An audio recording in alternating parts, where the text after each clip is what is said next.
Whisperer 29 here. Today, or tonight even, I'm going to read a short story to you, which is by Edgar Allen Poe, published in 1850, and it's called Eleanor. It's a love story. I was going through some of my videos beforehand to see which of the videos had the most response, and although they were videos that were relaxing, they're all meant to be relaxation videos, but the story ones got the least amount of views, but they're the ones I enjoy doing the most. I'm not somebody who can sit there and be like Whisper Crystal or Gentle Whispering. I'm not that gently natured to be able to produce a really relaxing video. I wish I was, but I'm not. So I prefer reading stories instead. So I'm going to read a story to you this evening. And see how it goes. I have a new light up here. You obviously can't really see it. There we go. A new lamp, which is why the lighting is different than it has been, because my other lamp broke, and I eventually went out and bought one the other day. So yeah, anyway, that's enough rambling. So this is Edgar Allan Poe, Eleanor. I am come of a race noted for vigour and fancy and ardour of passion. Men have called me mad, but the question is not yet settled, whether madness is or is not the loftiest intelligence, whether much that is glorious, whether all that is profound, does not spring from disease of thought, from moods of mind exalted at the expense of the general intellect. They who dream by day are cognizant of many things which escape those who dream only by night. In their grey visions they obtain glimpses of eternity, and thrill in awakening to find that they have been upon the verge of the great secret. In snatches they learn something of the wisdom which is of good, and more of the mere knowledge which is of evil. They penetrate, however, rudderless or compassless, into the vast ocean of the light ineffable, and again, like the adventurers of the Nubian geographer, agressi sunt mare tenebrarum, quid in eo esset exploraturi. We will say, then, that I am mad. I grant, at least, that there are two distinct conditions of my mental existence: the condition of a lucid reason, not to be disputed, and belonging to a memory of events forming the first epoch of my life, and a condition of shadow and doubt, appertaining to the present, and to the recollection of what constitutes the second great era of my being. Therefore, what I shall tell of the earlier period, believe, and to what I may relate to the later time, give only such credit as may seem due, or doubt it altogether, or, if doubt it ye cannot, then play unto its riddle the Oedipus. She whom I loved in youth, and of whom I now pen calmly and distinctly these remembrances, was the sole daughter of the only sister of my mother long departed. Eleanor was the name of my cousin. We had always dwelt together beneath the tropical sun in the valley of the many-coloured grass. No unguided footstep ever came upon that vale, for it lay away among a range of giant hills that hung beetling around about it, shutting out the sunlight from its sweetest recesses. No path was trodden in its vicinity, and, to reach our happy home, there was need of putting back with force the foliage of many thousands of forest trees, and of crushing to death the glories of many millions of fragrant flowers. Thus it was that we lived all alone, knowing nothing of the world without the valley, I and my cousin and her mother. From the dim regions beyond the mountains at the upper end of the encircled domain, there crept out a narrow and deep river, brighter than all save the eyes of Eleonora, and, winding stealthily about in many courses, it passed away, at length, through a shadowy gorge, among hills still dimmer than those whence it had issued.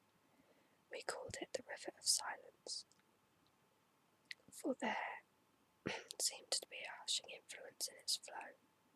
No murmur arose from its bed, and so gently it wandered along, that the pearly pebbles, upon which we loved to gaze, far down within its bosom, stared not at all, but lay in a motionless content, each in its own old station, shining on gloriously forever. The margin of the river, and of the many dazzling rivulets that glided through devious ways into its channel, as well as the spaces that extended from the margins away down into the depths of the streams, until they reached the bed of pebbles at the bottom. These spots, not less than the whole surface of the valley, from the river to the mountains that girdled it in, were carpeted all by a soft green grass, thick, short, perfectly even, and vanilla perfumed, but so besprinkled throughout with the yellow buttercup, the white daisy, the purple violet, and the ruby-red asphodel, that its exceeding beauty spoke to our hearts in loud tones of the love and the glory of God. And, here and there, in groves about this grass, like wilderness of dreams, sprang upon fantastic trees, whose tall, slender stems stood not upright, but slanted gracefully toward the light that appeared at noonday in the centre of the valley. Their mark was speckled with the vivid alternate splendour of ebony and silver, and was smoother than all save the cheeks of Eleonora, so that of the brilliant green of the huge leaves that spread from their summits in long tremulous lines, dallying with the zephyrs, one might have fancied them giant serpents of Syria, doing homage to their sovereign the sun.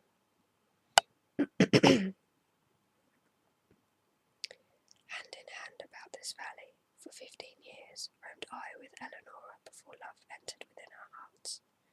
It was one evening at the close of the 3rd lustrum of her life, and the 4th of my own, that we sat, locked in each other's embrace, beneath the serpent-like trees, and looked down within the water of the River of Silence at our images therein.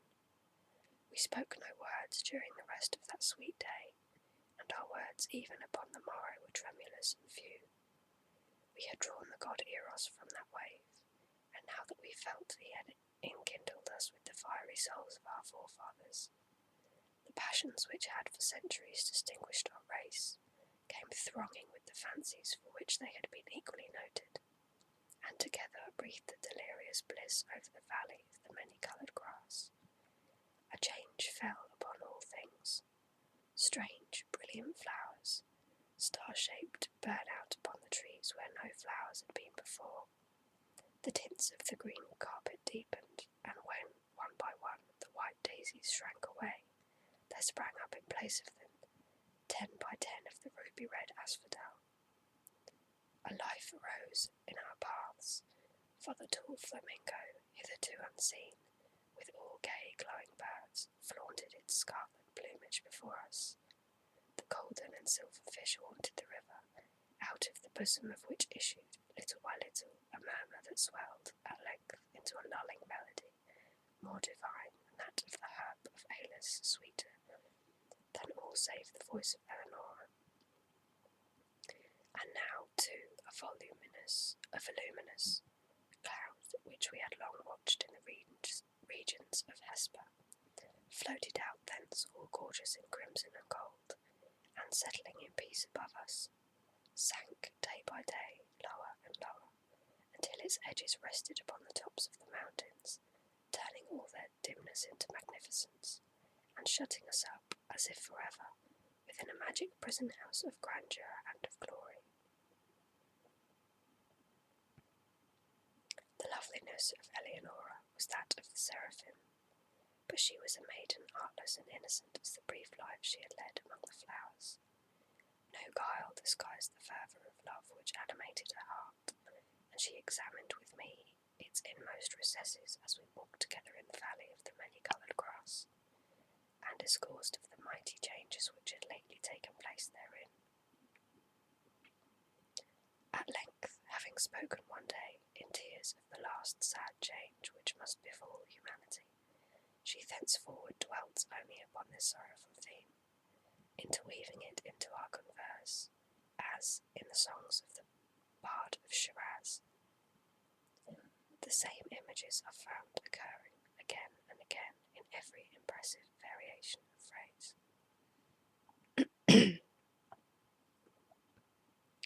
She had seen that the finger of death was upon her bosom, that, like the ephemeron, she had been made perfect in loveliness only to die, but the terrors of the grave to her lay solely in a consideration which she revealed to me one evening at twilight by the banks of the river of silence. She grieved to think that, having entombed her in the valley of many-coloured grass, I would quit for ever its happy recesses, transferring the love which now was so passionately her own to some maiden of the outer and everyday world, and there and then I threw myself hurriedly at the feet of Eleonora and offered up a vow to herself and to heaven that I would never bind myself in marriage to any daughter of earth, that I would in no manner prove recreant to her dear memory.